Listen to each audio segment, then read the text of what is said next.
Uyu munsi rero turi mu mugi wa Rubavu, mu mugi mwiza ugezweho muri iyi minsi, umugi ufite iterambere riri kwihuta cyane. Mwabantu mwe mutari kuza gushora imari muri aka karere ngo mugure ibibanza cyangwa amazu, muri gusigara cyane.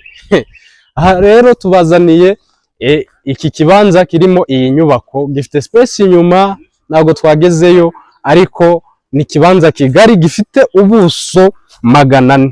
Mbaza ngo kiri hehe rero? Murabona aho twerekeje kamera ukuntu hari amazu y'imiturirwa n'urucabana, murabireba ni ahantu hubatse neza, nicyo kibanza gisigaye muri ya Vene.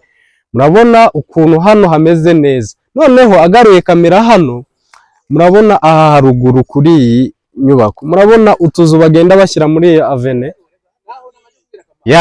Ngaho garura hano noneho mbabwira igiciro cy'ahantu.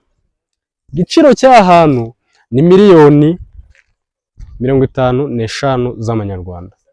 Tukakwihera iki kibanza ugeze ku rukiko rw'ibanze muri metero 300 zamutse gato inyuma ya gendarmerie ho igipangu cya mbere. Icya kabiri uhita ugera kuri iki kibanza. Twandikira uyu munsi utunge iki kibanza hakiri kare. Mbibutsa ko uyu mugi wa Rubavu ni mutoya cyane ku buryo nutinda kuza gufatamo inzu cyangwa ikibanza uzayagura amamiliyari, uzatanga amamiliyari kugira utunge ubutaka bwo mu karere ka Rubavu, by'umwihariko hano mu mugi wa Rubavu. Turabakunda cyane.